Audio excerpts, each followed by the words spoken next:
కొంచెం చచ్చిపోండి మావయ్య గారు. చచ్చిపోనా? ఇప్పుడే చచ్చిపోండి. చచ్చిపోనన్నా. మీకు తెలియకుండానే మీ ప్రాణం పోయేలా చేస్తామండి.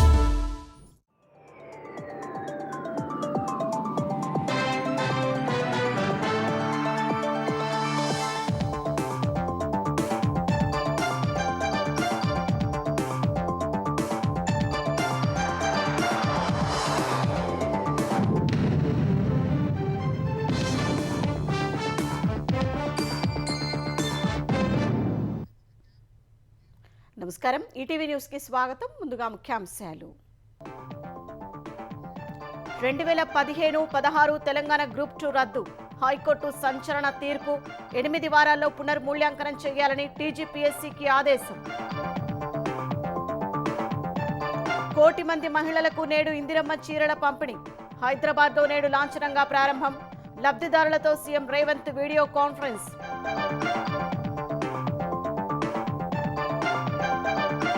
నేడు ఏపీ రైతులకు అన్నదాత సుఖీభవ సాయం.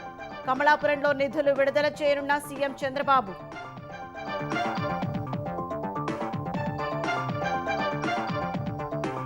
నేడు పుట్టపర్తికి ప్రధాని నరేంద్ర మోదీ. సత్యసాయి జయంతి వేడుకలకు హాజరు. ఎస్పీజీ ఆధీనంలోకి ఆలయ పరిసరాలు.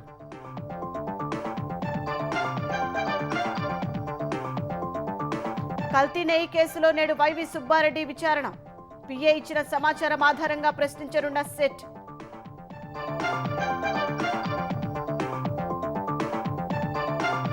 బీహార్లో నితీష్ ప్రమాణానికి జోరుగా ఏర్పాట్లు. నేడు ఎన్డీఏ పక్ష నేతగా ఎన్నిక. గవర్నర్ను కలిసి మద్దతు లేఖలు సమర్పించనున్న నేతలు.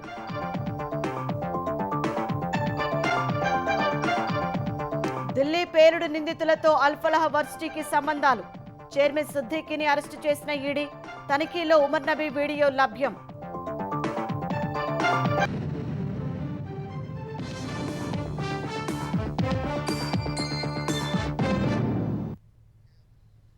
తెలంగాణలో 2015-16లో నిర్వహించిన గ్రూప్ 2ను హైకోర్టు రద్దు చేసింది. ఈ మేరకు సంచలన తీర్పు ఇచ్చింది. నాటి ఎంపిక జాబితాను కొట్టివేసింది. డివిజన్ బెంచ్ తీర్పు, సాంకేతిక కమిటీ సిఫారసులను టీజీపీఎస్సీ ఉల్లంఘించినట్లు హైకోర్టు ఆక్షేపించింది. మళ్లీ మూల్యాంకనం జరిపి అర్హుల జాబితా విడుదల చేయాలని సూచించింది. 8 వారాల్లో ఈ ప్రక్రియ పూర్తి చేయాలని టీజీపీఎస్సీకి గడువు విధించింది. 2015-16 గ్రూప్ 2ను రద్దు చేస్తూ మంగళవారం హైకోర్టు సంచలన తీర్పిచ్చింది. ఎంపిక జాబితాను కొట్టివేసింది. హైకోర్టు డివిజన్ బెంచ్ తీర్పు, సాంకేతిక కమిటీ సిఫార్సులకు విరుద్ధంగా డబుల్ బబ్లింగ్, వైట్నర్ వినియోగం, తుడిపివేతలున్న పార్ట్ బి పత్రాల్ని పునర్మూల్యాంకనం చేయడం చెల్లదని పేర్కొంది. దిద్దుబాటు, వైట్నర్ వాడకం, డబుల్ బబ్లింగ్ జరిపిన వాటిని మూల్యాంకనం చేసి జరిపిన నియామకాల్ని రద్దు చేయాలంటూ దాఖలైన 6 పిటిషన్లపై జస్టిస్ నగేష్ భీమపాక విచారణ జరిపి తీర్పు వెలువరించారు. హైకోర్టు తీర్పు, సాంకేతిక కమిటీ సిఫార్సులకు విరుద్ధంగా వ్యవహరించే అధికారం తెలంగాణ పబ్లిక్ సర్వీస్ కమిషన్కు లేదని తేల్చి చెప్పారు. జవాబు పత్రాల్లో ట్యాంపరింగ్ జరిగిందని స్పష్టంగా కనిపిస్తున్నప్పుడు వాటిని పక్కన పెట్టకపోవడం కమిషన్ వైఫల్యమేనని స్పష్టం చేశారు. 2019 అక్టోబర్ 24న ఇచ్చిన ఫలితాలు చట్టవిరుద్ధమంటూ జస్టిస్ నగేష్ భీమపాక వాటిని రద్దు చేశారు. సాంకేతిక కమిటీ సిఫార్సులు హైకోర్టు తీర్పు మేరకు తిరిగి మూల్యాంకనం జరిపి అర్హుల జాబితాను విడుదల చేసి నియామకాలు చేపట్టాలని సూచించారు. ఈ ప్రక్రియను 8 వారాల్లో పూర్తి చేయాలని పబ్లిక్ సర్వీస్ కమిషన్ను జస్టిస్ నగేష్ భీమపాక ఆదేశించారు. గ్రూప్ 2 కింద 13 కేటగిరీల్లో 1032 పోస్టుల భర్తీకి 2015లో నోటిఫికేషన్ జారీ కాగా 2016లో అనుబంధ నోటిఫికేషన్ జారీ అయింది. 2016 నవంబర్ 11, 13 తేదీల్లో రాత పరీక్షలు జరిగాయి. ప్రశ్నాపత్రం బుక్లెట్కు, ఓఎంఆర్ షీట్లకు పొంతన కుదరకపోవడంతో సమస్య పరిష్కారానికి 2016 డిసెంబర్లో కమిషన్ సాంకేతిక కమిటీని ఏర్పాటు చేసింది. ప్రశ్నాపత్రంలోని బుక్లెట్ నెంబర్, ఓఎంఆర్ నెంబరు ఒకటే ఉండాలని అభ్యర్థులు, ఇన్విజిలేటర్లు భావించడం వల్లే ఈ గందరగోళం తలెత్తిందని కమిటీ నివేదికలో పేర్కొంది. ఓఎంఆర్ షీట్ పార్ట్ ఏలోని అభ్యర్థి వ్యక్తిగత వివరాలకు సంబంధించి చిన్న చిన్న పొరపాట్లు ఉంటే మన్నించొచ్చని, అయితే పార్ట్ బిలోని 150 ప్రశ్నల జవాబులకు ఏదైనా తుడిచివేత, వైట్నర్ వాడినట్లయితే వాటిని మూల్యాంకనం చేయరాదని సిఫార్సు చేసింది. ఈ వ్యవహారంపై కొందరు హైకోర్టును ఆశ్రయించగా మాన్యువల్గా మూల్యాంకనం చేయాలని సింగిల్ జడ్జి ఉత్తర్వులు ఇచ్చారు. దీనిపై పలువురు హైకోర్టు డివిజన్ బెంచ్ను ఆశ్రయించగా ఇరుపక్షాల వాదనల్ని విని సాంకేతిక కమిటీ సిఫార్సుల్ని సమర్థిస్తూ వాటి ప్రకారం మూల్యాంకనం చేపట్టాలంటూ 2019 జూన్ 6న తీర్పు వెలువరించింది. హైకోర్టు డివిజన్ బెంచ్ ఇచ్చిన తీర్పు ముసుగులో ఓఎంఆర్ షీట్లలో వైట్నర్, తుడిచివేతకు పాల్పడిన అభ్యర్థుల పత్రాల్ని మూల్యాంకనం చేయడం ద్వారా ఆ తీర్పు స్ఫూర్తికి విరుద్ధంగా కమిషన్ వ్యవహరించిందని పలువురు ఉన్నత న్యాయస్థానాన్ని ఆశ్రయించారు. హైకోర్టు తాజాగా ఇచ్చిన తీర్పులోని అంశాల్ని టీజీపీఎస్సీ అధ్యయనం చేస్తోంది. కోర్టు నుంచి అధికారికంగా తీర్పు కాపీ అందిన తర్వాత బోర్డు సమావేశం కానుంది. మాజీ ప్రధాని ఇందిరాగాంధీ జయంతిని పురస్కరించుకుని తెలంగాణలో 1 కోటి మంది మహిళలకు 1 కోటి చీరలు పంపిణీ చేసే కార్యక్రమాన్ని కాంగ్రెస్ సర్కార్ ఇవాల్టి నుంచి ప్రారంభించనుంది. మొదటి విడతలో ఇవాల్టి నుంచి డిసెంబర్ 9 వరకు గ్రామీణ ప్రాంతాల్లో, రెండో దశలో మార్చి 1 నుంచి 8వ తేదీ వరకు పట్టణ ప్రాంతాల్లో చీరలు పంపిణీ చేయనున్నారు. తొలుత హైదరాబాద్ నక్లెస్ రోడ్డులోని ఇందిరాగాంధీ విగ్రహం వద్ద నివాళి అర్పించనున్న సీఎం రేవంత్ రెడ్డి ఆ తర్వాత చీరల పంపిణీకి శ్రీకారం చుట్టనున్నారు. అనంతరం సచివాలయం నుంచి గ్రామీణ మహిళలతో వీడియో కాన్ఫరెన్స్ ద్వారా ముఖాముఖి నిర్వహిస్తారు. 18 ఏళ్లు పూర్తి చేసుకుని తెల్ల రేషన్ కార్డు ఉన్న మహిళలకు చీరలు పంపిణీ చేయనున్నారు. వారిలో సభ్యులు కానివారిని స్వయం సహాయక సంఘాల్లో చేర్పించేలా సెర్ప్ కసరత్తు చేస్తోంది. ఇందిరమ్మ చీరల పంపిణీపై సీఎం రేవంత్ రెడ్డి సమీక్ష నిర్వహించారు. అర్హులైన మహిళలందరికీ ఇందిరమ్మ చీరను అందించాలని అధికారులను ఆదేశించారు. పార్టీ ఫిరాయింపు ఆరోపణలు ఎదుర్కొంటున్న ఎమ్మెల్యేలకు సంబంధించి 4 అనర్హత పిటిషన్లపై స్పీకర్ ప్రసాద్ కుమార్ ఇవాళ రేపు విచారణ జరపనున్నారు. ఎమ్మెల్యేలు తెల్లం వెంకట్రావు, డాక్టర్ సంజయ్ కుమార్పై దాఖలైన పిటిషన్లకు సంబంధించి వాదనలు జరగనున్నాయి.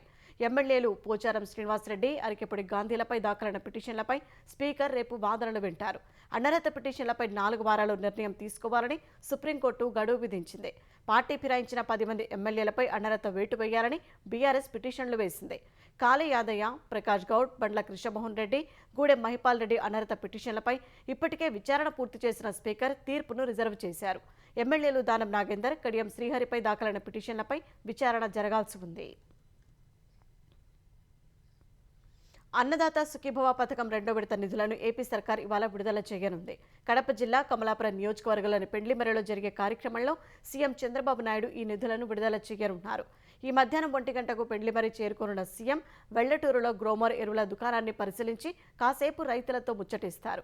పెండ్లిమర్రి మండల కేంద్రంలో రచ్చబండ వద్ద రైతులతో ముఖాముఖి అనంతరం అన్నదాత సుఖీభవ 2వ విడత నిధులను చంద్రబాబు విడుదల చేస్తారు. అందులో కేంద్రం మాట 2,000 కాగా ఏపీ సర్కార్ ఇచ్చే 5,000 కలిపి మొత్తం 7,000 రైతుల ఖాతాలో జమ కానున్నాయి. దీంతో 47 లక్షల మంది రైతులకు ప్రయోజనం కలగనుంది.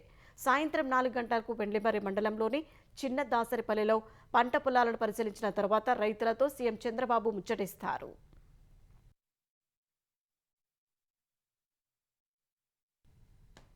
టీటీడీ నెయ్యి సరఫరా కాంట్రాక్టును అగ్రిఫుడ్స్కు కట్టబెట్టేందుకు ఎందుకు ప్రయత్నించారని మాజీ చైర్మన్ వైవి సుబ్బారెడ్డి వ్యక్తిగత కార్యదర్శి చిన్న అప్పన్నను సిట్ ప్రశ్నించింది. వివిధ కోణాల్లో 2వ రోజు అధికారులు లోతుగా విచారణ చేశారు. మాజీ చైర్మన్ వైవి సుబ్బారెడ్డిని సిట్ బృందం ఇవాళ విచారణ చేయనుంది. పిఏ చిన్న అప్పన్న ఇచ్చిన సమాధానాల ఆధారంగా ప్రశ్నావళిని సిద్ధం చేసింది. తిరుమల కల్తీ నెయ్యి కేసు విచారణను సిట్ బృందం వేగవంతం చేసింది. అలిపిరి వద్దనున్న సిట్ కార్యాలయంలో అధికారులు టీటీడీ మాజీ చైర్మన్ వైవి సుబ్బారెడ్డి వ్యక్తిగత కార్యదర్శి చిన్న అప్పన్నను 2వ రోజు విచారణ చేశారు. ప్రీమియర్ అగ్రి ఫుడ్స్ తో సంబంధం లేకపోతే ఢిల్లీలో వారి ప్రతినిధుల నుంచి 50 లక్షలు ఎందుకు తీసుకున్నారని ప్రశ్నించారు. మైసూర్లోని సిఎఫ్ఆర్ఐ ల్యాబ్ పరీక్షల్లో కల్తీ నెయ్యిగా నిర్ధారణ అయినప్పటికీ వైవి సుబ్బారెడ్డి మీ ఒత్తిడితోనే తిరుమలకు తరలించినట్లు గుర్తించామన్నారు. దీనిపై వివరణ ఇవ్వాలని కోరారు. ప్రీమియర్ అగ్రి ఫుడ్స్ నుంచి ఇంకెప్పుడైనా లంచాలందాయా, మరేదైనా సంస్థతో సంప్రదింపులు జరిపారా అని అధికారులు ఆరా తీశారు. విశాఖ, విజయనగరంలో కోట్ల రూపాయల విలువ చేసే ఆస్తులు ఎలా వచ్చాయని ప్రశ్నించారు. గతంలో చేసిన పలు ఉద్యోగాల ద్వారా వచ్చిన డబ్బుతో వాటిని కొనుగోలు చేసినట్లు చిన్న అప్పన్న సమాధానమిచ్చినట్లు తెలుస్తోంది. 2022 అక్టోబర్ 7న ఢిల్లీలోని ఏపీ భవన్ ప్రత్యేక లైజన్ అధికారిగా గడువు ముగిసినా మరో 2 ఏళ్లు పొడిగిస్తూ ఇచ్చిన ఉత్తర్వుల్ని ఎవరు సిఫార్సు చేశారని అధికారులు ప్రశ్నించారు. 2వ రోజు విచారణ అనంతరం చిన్న అప్పన్నను తిరుపతి తూర్పు పోలీస్ స్టేషన్కు తరలించారు. మరోవైపు తిరుమల తిరుపతి దేవస్థానం మాజీ చైర్మన్ వైవి సుబ్బారెడ్డిని విచారణ చేసేందుకు మంగళవారం సిట్ బృందం హైదరాబాద్కు వెళ్లినట్లు తెలిసింది. నేడు ఆయనను ప్రశ్నించే అవకాశం ఉంది.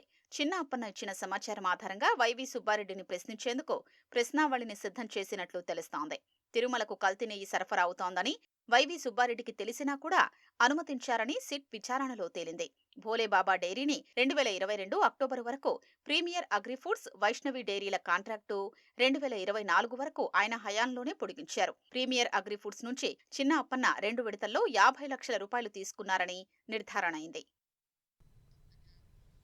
బీహార్లో కొత్త ప్రభుత్వం ఏర్పాటుకు సన్నాహాలు ముమ్మరంగా సాగుతున్నాయి. రేపు పట్నాలోని గాంధీ మైదానంలో బీహార్ సీఎంగా నితీష్ కుమార్ 10వ ప్రమాణ స్వీకారం చేయనున్నారు.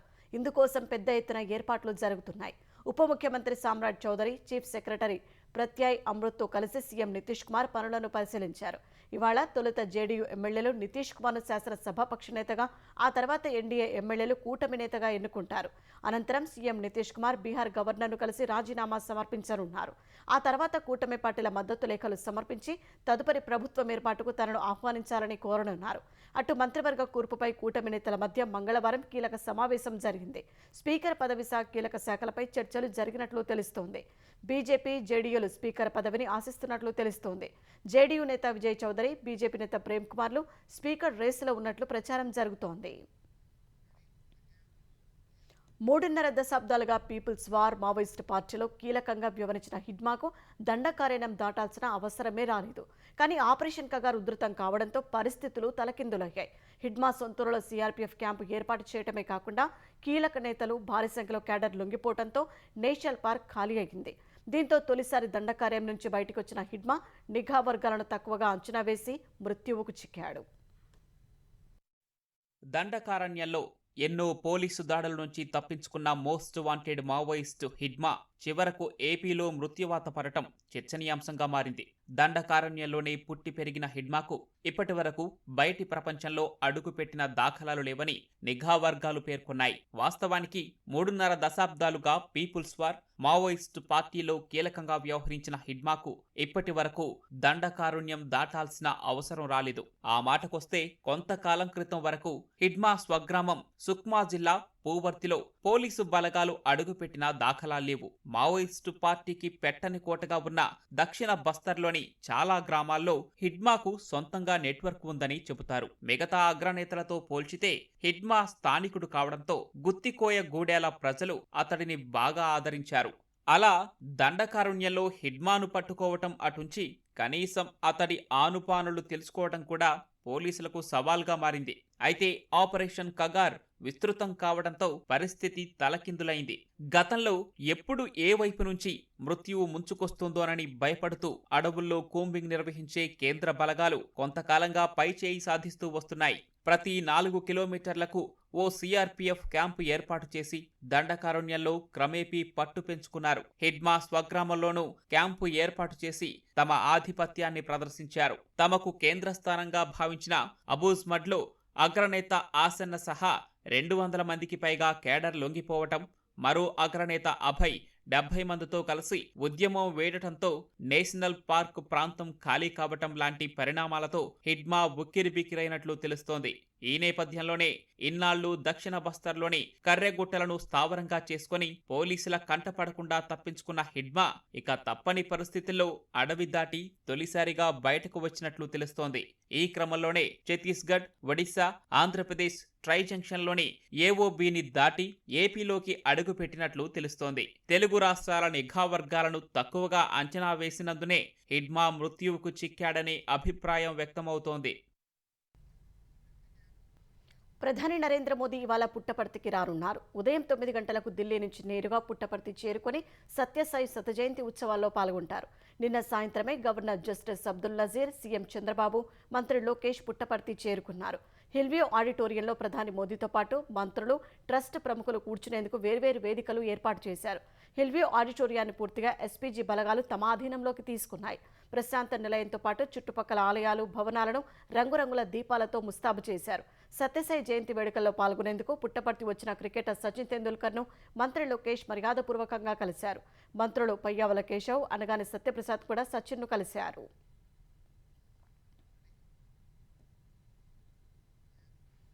శ్రీకాళహస్తేశ్వర ఆలయాన్ని రష్యాకు చెందిన 40 మంది భక్తులు సందర్శించారు.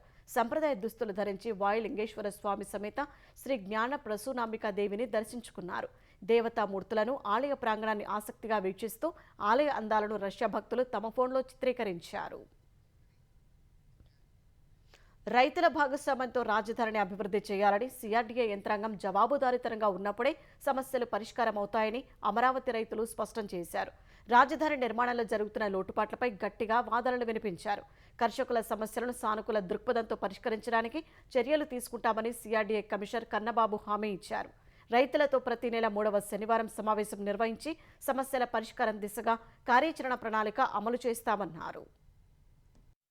రైతులు సిఆర్డీఏ మధ్య సమాచార లోపం ఉన్నట్లు గుర్తించామని, ఇకపై ఆ పరిస్థితి రాకుండా చూస్తామని కమిషనర్ కన్నబాబు తెలిపారు. అమరావతిలోని సిఆర్డీఏ కార్యాలయంలో అర్బన్ డిజైన్, ఆర్కిటెక్చరల్ మార్గదర్శకాలపై రైతు ప్రతినిధులకు సిఆర్డీఏ కమిషనర్ కన్నబాబు అవగాహన సమావేశం నిర్వహించారు. రైతులు తమ అనుమానాల్ని కమిషనర్ దృష్టికి తీసుకెళ్లి నివృత్తి చేసుకున్నారు. గ్రామ కంఠాలు, జరీబు భూముల సమస్యలు పరిష్కరించాలని కోరారు. గతంలో ఇక్కడ పనిచేసి భూ వ్యవహారాలు చూసిన అధికారి వల్లే సమస్యలొచ్చాయని రైతులు ఫిర్యాదు చేశారు. అయితే అధికారుల స్థాయిలో నిర్ణయాలు తీసుకునే అంశాల్ని వెంటనే పరిష్కరిస్తామని కమిషనర్ కన్నబాబు వారికి హామీ ఇచ్చారు. కొంతమంది అధికారులు వాళ్ళు అంటే రెవెన్యూ అధికారులు ఏ విధంగా ప్రవర్తిస్తారో, రెవెన్యూ సమస్యల మీద ప్రజలు వెళ్ళినప్పుడు అదే విధంగా సిఆర్డీఏలో కూడా ప్రవర్తిస్తున్నారు. సిఆర్డీఏకి రెవెన్యూకి చాలా తేడా ఉంది. ఎందుకంటే రెవెన్యూ ప్రజలు వచ్చేది వేరు, ఇక్కడ సిఆర్డీఏ కార్యాలయంగా ఇవన్నీ ఏర్పడింది. అమరావతి రాజధాని కోసం ఏర్పడిన కార్యాలయాలు, అసలు అమరావతి రాజధాని రైతులు భూములు ఇచ్చిన దాంతో ఏర్పడింది, ఈ రాజధాని ఏర్పడుతుంది కూడా. కాబట్టి అధికారులందరూ కూడా వారి మైండ్ సెట్ను మార్చుకొని ప్రజలను గౌరవించే విధంగా ఉండాలని చెప్పి కోరుతా ఉన్నాం. మున్ముందు కూడా రైతులతో అన్ని భాగస్వామ్యం చెప్పటం కాకుండా పూర్తిగా ఆ స్థాయిలో జరగాలని చెప్పి ఈ సిఆర్డీ అధికారులను కానీ, మంత్రివర్గాన్ని కానీ, మామూలుగా ముఖ్యమంత్రికి కానీ వినియోగించుకుంటా ఉన్నాం. ఈ అమరావతి రాజధాని త్వరితగతిన అభివృద్ధి చేయాలని చెప్పి కోరుకుంటాం. R5 జోన్లో సెంటు స్థలాలు, న్యాయస్థానంలో ఉన్న కేసుల పరిష్కారంపై సమయానుకూలంగా చర్యలు తీసుకుంటున్నట్లు కమిషనర్ కన్నబాబు తెలిపారు. రాజధాని గ్రామాల్లో మౌలిక సదుపాయాల పనులు ఈ నెల 21 నుంచి చేపడతామన్నారు. రైతుల ప్లాట్ల నుంచి వెళుతున్న విద్యుత్ లైన్ల వల్ల ఇబ్బంది లేకుండా చేసే పనులు ఇప్పటికే ప్రారంభమైనట్లు చెప్పారు. టీడీఆర్ బాండ్లను రాష్ట్ర వ్యాప్తంగా ఎక్కడైనా విక్రయించుకునే వెసులుబాటుపై చర్యలు తీసుకుంటామన్నారు. వాగులు, కాలువలు యుద్ధ ప్రాతిపదికన విస్తరించడంతో పాటు ఎత్తిపోతల పథకాలు నిర్మించి వరద ముంపు లేకుండా చూస్తామని కమిషనర్ కన్నబాబు తెలిపారు. కరకట్టను అభివృద్ధి చేయడానికి ప్రణాళికలు రూపొందిస్తున్నామని, రైతులతో చర్చించి తుది నిర్ణయం తీసుకుంటామని వెల్లడించారు. జూబ్లీహిల్స్ ఉప ఎన్నిక ఓటమిపై బీఆర్ఎస్ ఇవాళ సమీక్షించనుంది. ఇందుకోసం నియోజకవర్గ స్థాయి పార్టీ ముఖ్య కార్యకర్తల సమావేశం తెలంగాణ భవన్లో నిర్వహించనుంది. ఒక్కో డివిజన్కు 100 మంది చొప్పున పార్టీ కార్యకర్తలను ఆహ్వానించారు. కార్యనిర్వాహక అధ్యక్షుడు కేటీఆర్, మాజీ మంత్రులు హరీష్ రావు, తలసాని శ్రీనివాస్ యాదవ్ తదితరులు ఈ సమావేశంలో పాల్గొంటారు. డివిజన్ల వారీగా ఇన్ఛార్జీలుగా వ్యవహరించిన ఎమ్మెల్యేలు, ఎమ్మెల్సీలు, ఇతర ముఖ్య నేతలు కూడా ఈ సమావేశానికి హాజరు కానున్నారు. ఉప ఎన్నికలో పార్టీ పరిస్థితి, డివిజన్ల వారీగా పోలైన ఓట్లు తదితరాలను విశ్లేషించనున్నారు. కార్యకర్తల అభిప్రాయం తీసుకోవడంతో పాటు పార్టీ బలోపేతం, కార్యాచరణపై బీఆర్ఎస్ నేతలు వారికి దిశానిర్దేశం చేయనున్నారు. ఉమ్రా యాత్రకు వెళ్లి అనుకోని ప్రమాదంలో మృతి చెందిన వారి కుటుంబ సభ్యులు హైదరాబాద్ నుంచి సౌదీ అరేబియాకు వెళ్లారు. వీరిలో మృతుల కుటుంబ సభ్యులు 35 మంది, హజ్ హౌస్ ప్రతినిధులు 4 ఉన్నారు. DNA పరీక్షల తర్వాత మరణ ధ్రువపత్రాలు జారీ చేయనున్నారు. అంత్యక్రియలు గురువారం జరిగే అవకాశం ఉంది. సౌదీ బస్సు ప్రమాద ఘటనలో మృతి చెందిన వారి కుటుంబ సభ్యులు హైదరాబాద్ నుంచి సౌదీ అరేబియాకు బయలుదేరి వెళ్లారు. వారిలో మృతుల కుటుంబాలకు చెందిన వారు 35 మంది, హజ్ హౌస్ ప్రతినిధులు 4 ఉన్నారు. హైదరాబాద్ నాంపల్లిలోని హజ్ హౌస్ నుంచి మంగళవారం రాత్రి 10 గంటలకు 2 ప్రత్యేక బస్సుల్లో శంషాబాద్ విమానాశ్రయం నుంచి సౌదీకి పయనమయ్యారు. వారికి ఇక్కడ బసతో పాటు ఇతర ఏర్పాట్లు చేశారు. ఇప్పటికే మైనారిటీ సంక్షేమ శాఖ మంత్రి అజారుద్దీన్ నేతృత్వంలోని తెలంగాణ ప్రభుత్వ బృందం సౌదీ అరేబియా చేరుకుంది. అంత్యక్రియల నిర్వహణకు అవసరమైన ఏర్పాట్లు చేస్తోంది. మంటల్లో మృతదేహాలు పూర్తిగా కాలిపోయినందున వాటిని గుర్తించేందుకు DNA పరీక్షలు జరిపి ఆ తరువాత అంత్యక్రియలు నిర్వహించనున్నట్లు అధికారులు చెప్పారు. హైదరాబాద్ నుంచి వెళ్లిన కుటుంబ సభ్యుల DNA సేకరించి మృతుల్ని గుర్తిస్తారు. ఆ తరువాత మరణ ధ్రువ పత్రాల్ని కుటుంబ సభ్యులకు అందిస్తారు. 2 దేశాల మధ్య వ్యవహారం కావడంతో అధికారిక ప్రక్రియ పూర్తి చేశాక అంత్యక్రియలు నిర్వహించాల్సి ఉంటుంది. 4 ఆసుపత్రుల్లో మృతదేహాల్ని భద్రపరిచారు. అన్నింటినీ ఒకే చోటకు చేర్చి తదుపరి ప్రక్రియ ప్రారంభిస్తారు. మాది 18 మెంబర్స్ టోటల్, మా family members. Naseeruddin head of the family. దానికోసం మేము వెళ్తున్నాము. ఆ కార్యక్రమం అంతా అక్కడే చేసి వస్తాము. ఈ హజ్ హౌస్ వాళ్ళు మొత్తం గవర్నమెంట్ నుంచి మొత్తం హెల్ప్ చేస్తున్నారు, చాలా హెల్ప్ చేస్తున్నారు. నేను మదీనా పోతున్నా, నా భార్య, మా పిల్లలు ఉన్నారు. 18 మెంబర్స్ ఉన్నారు. మాది మొత్తం చేసి వద్దామని ఆశతోని పోతున్నాం అంతే. అనీస్ ఫాతిమా డాటర్ ఉంది, మా మామ ఉన్నారు, షేక్ నసీరుద్దీన్, మా అత్తగారు ఉన్నారు. బస్సు ప్రమాదంలో చనిపోయిన వారి అంత్యక్రియలు గురువారం జరిగే అవకాశం ఉందని అధికార వర్గాలు తెలిపాయి. అంత్యక్రియలు ఆలస్యం కావడానికి అధికారిక లాంఛనాలే ప్రధాన కారణమని పేర్కొన్నాయి. ఐబొమ్మ నిర్వాహకుడు ఇమంద్ రవి రిమాండ్ రిపోర్టులో పోలీసులు కీలక విషయాలు పేర్కొన్నారు. ఐబొమ్మకు సంబంధించి 2 డొమైన్లను ప్రధానంగా నిర్వహించినట్లు పోలీసులు గుర్తించారు. 2 డొమైన్లతో 65 మిర్రర్ వెబ్సైట్లను సృష్టించాడని రిమాండ్ రిపోర్టులో తెలిపారు. అవన్నీ ఐబొమ్మ బొప్పం టీవీ కింద నడుస్తున్నాయన్నారు. పైరసీ సినిమాలను ఈ వెబ్సైట్లలో పెడుతూ మధ్యలో బెట్టింగ్ యాప్లను రవి ప్రమోట్ చేయడం ద్వారా లక్షల రూపాయలు సంపాదించినట్లు పోలీసులు వెల్లడించారు. ఐబొమ్మ నుంచి రీడైరెక్ట్ అయి బెట్టింగ్ సైట్లకు వెళ్లడం ద్వారా వ్యక్తిగత డేటా చౌర్యం జరుగుతుందన్నారు. అమెరికాలోని ఆరిజోనా చిరునామాలో ఒక డొమైన్, హైదరాబాద్లోని అమీర్పేట అడ్రస్తో మరో డొమైన్ను రిజిస్ట్రేషన్ చేసినట్లు నిర్ధారించారు. వాటి ఆధారంగా రవి ఫోన్ నంబర్ దొరికింది. సిడిఆర్ తనిఖీ చేయగా అతను కూకట్పల్లిలోని అపార్ట్మెంట్లో ఉన్నట్లు గుర్తించి అదుపులోకి తీసుకున్నట్లు పోలీసులు పేర్కొన్నారు. గంటన్నర పాటు తలుపు తీయకుండా తిప్పలు పెట్టాడు. ఈలోపు టెలిగ్రామ్, ఫోన్లో డేటా మొత్తాన్ని క్లియర్ చేసినట్లు గుర్తించారు. ఎక్కడికి వెళ్లినా సర్వర్లకు కనెక్ట్ చేసేందుకు వీలుగా సాఫ్ట్వేర్ ఉన్న పరికరాలను రవి తన వెంట తీసుకెళ్లేవాడని సమాచారం. ఢిల్లీలో ఆత్మాహుతి దాడికి పాల్పడిన ఉమర్ నబీ సహా ఇతర ఉగ్రవాదులకు అల్ ఫలాహ్ విశ్వవిద్యాలయంతో సంబంధాలతో పాటు అక్కడి ఆర్థిక వ్యవహారాలపై అనుమానాలు వ్యక్తం కావడంతో ఎన్ఫోర్స్మెంట్ డైరెక్టరేట్ ఈడీ రంగంలోకి దిగింది. అల్ ఫలాహ్ వర్సిటీ చైర్మన్ జవాద్ అహ్మద్ సిద్దికీని అరెస్టు చేసింది. నగదు అక్రమ చలామణి నిరోధక చట్టం PMLA కింద వర్సిటీ ప్రధాన కార్యాలయం, చైర్మన్ జవాద్ అహ్మద్ సిద్దికీ, ట్రస్టీలు, ప్రమోటర్లకు చెందిన నివాసాలు సహా 24 ప్రాంతాల్లో అధికారులు సోదాలు నిర్వహించారు. ఈ తనిఖీలో 48 లక్షల నగదు స్వాధీనం చేసుకున్నారు. ఆత్మాహుతి దాడులను ప్రేరేపించేలా ఉన్న ఉమర్ నబీ ప్రసంగంతో కూడిన వీడియో సందేశం ఒకటి అధికారులకు లభ్యమైంది. ఆత్మాహుతికి పాల్పడటాన్ని బలిదానంగా పేర్కొన్నట్లు అందులో ఉంది. నబీ సోదరుడు జహూర్ ఇలాహీని విచారించిన తర్వాత ఈ వీడియో దొరికింది. అక్టోబర్ 26 నుంచి 29 వరకు కశ్మీర్లో ఉన్న ఉమర్ తన సెల్ ఫోన్ను సోదరుడికి అప్పగించాడు. ఒకవేళ తన గురించి ఏమైనా వార్తలు వచ్చినట్లయితే ఆ ఫోన్ నీళ్లలో విసిరేయాలని సూచించాడు. ఆ విధంగా ఉమర్ నబీ ఫోన్ను నీళ్లలో పడేసిన ఇలాహీ ఆ ప్రదేశాన్ని పోలీసులకు చూపించాడు. అతన్ని త్వరలో అరెస్టు చేసే అవకాశం ఉన్నట్లు తెలుస్తోంది. చట్టవిరుద్ధ కార్యకలాపాలను సమర్థించడం, వాటికి సహాయపడటం వంటి దృశ్యాలను ప్రసారం చేయొద్దని దేశంలోని ప్రైవేటు టీవీ ఛానళ్లకు కేంద్రం సూచించింది. ఈ మేరకు కేంద్ర సమాచార ప్రసార శాఖ ఉత్తర్వులు జారీ చేసింది. ఎర్రకోట ఆత్మహత్య దాడి ఘటనతో సంబంధం ఉన్న నిందితులు తమ చర్యలను సమర్థించుకునే వీడియోలను కొన్ని టీవీ ఛానళ్లు ప్రసారం చేసిన విషయం తమ దృష్టికి వచ్చినట్లు పేర్కొంది. పేలుడు పదార్థాలను ఎలా తయారు చేస్తారో తెలిపే వీడియోలను ప్రసారం చేసినట్లు పేర్కొంది. అందుకే ఈ హెచ్చరిక జారీ చేస్తున్నట్లు కేంద్ర సమాచార శాఖ తెలిపింది. అలాంటి వీడియోలు హింసను ప్రోత్సహిస్తాయని, జాతీయ భద్రతను ప్రమాదంలో పడేస్తాయని పేర్కొంది. అలాంటి దృశ్యాలను ప్రసారం చేసేటప్పుడు సున్నితత్వాన్ని అర్థం చేసుకోవాలని, విచక్షణ పాటించాలని ప్రైవేటు టీవీ ఛానళ్లకు కేంద్రం సూచించింది. వన్యప్రాణుల కారణంగా సంభవించే పంట నష్టానికి ఖరీఫ్ సీజన్ నుంచి ప్రధానమంత్రి ఫసల్ బీమా యోజన కింద పరిహారం చెల్లించనున్నట్లు కేంద్రం ప్రకటించింది. ఇంతవరకు ఇది బీమా పరిధిలోకి రాలేదని, తాజాగా ఆ నిబంధనల్ని సవరించామని తెలిపింది. భారీ వర్షాలు, వరదల్లో మునిగిపోయిన వరి పంటకు కూడా పరిహారం చెల్లించనున్నట్లు ప్రకటించింది. ఏనుగులు, అడవి పందులు, జింకలు, కోతులు తదితర వన్యప్రాణుల కారణంగా రైతులు పంట నష్టాన్ని ఎదుర్కొంటున్నారని కేంద్ర వ్యవసాయ శాఖ పేర్కొంది. వన్యప్రాణుల కారణంగా పంట నష్టం జరిగినప్పుడు ఆ విషయాన్ని రైతులు పంట బీమా యాప్ సాయంతో 72 గంటల్లో తెలియజేయాలని, నష్టాన్ని తెలియజేసే ఫోటోలను అప్లోడ్ చేయాలని వ్యవసాయ శాఖ వెల్లడించింది. మునక కూరైన వరి పంట నష్టాన్ని అంచనా వేయడం కష్టసాధ్యం కావడంతో 2018లో ఈ తరహా నష్టాన్ని పంట బీమా స్థానిక ఉత్పాదాల విభాగం నుంచి తొలగించారు. దక్షిణ లెబనాన్లోని పాలస్తీనా శరణార్థి శిబిరంపై ఇజ్రాయెల్ వైమానిక దాడులు జరిపింది. ఈ ఘటనలో 13 మంది మృతి చెందగా పలువురు గాయపడ్డారు. ఈ దాడిని లెబనాన్ ఆరోగ్య శాఖ, ప్రభుత్వ మీడియా ధృవీకరించారు. సీడాన్ తీర ప్రాంత నగర శివార్లలోని ఐన్ ఎల్ హిల్వే శరణార్థి శిబిరంలోని మసీదు పార్కింగ్ స్థలంలో డ్రోన్ దాడులు జరిగినట్లు పేర్కొన్నాయి. వెంటనే ఘటనా స్థలానికి చేరుకుని సహాయక చర్యలు చేపట్టినట్లు తెలిపాయి. క్షతగాత్రులను ఆసుపత్రికి తరలించి చికిత్స అందిస్తున్నట్లు వెల్లడించాయి. హమాస్ శిక్షణా కేంద్రంపై దాడి చేసినట్లు ఇజ్రాయెల్ ప్రకటించింది. శరణార్థి శిబిరంపై కాదని పేర్కొంది. ఈ ప్రాంతం నుంచి తమపై దాడులకు హమాస్ ప్రణాళిక చేసిందని వెల్లడించింది. హమాస్ ఎక్కడి నుంచి కార్యకలాపాలు సాగిస్తున్నా తమ దళాలు అక్కడ దాడులు చేస్తాయని ఇజ్రాయెల్ స్పష్టం చేసింది.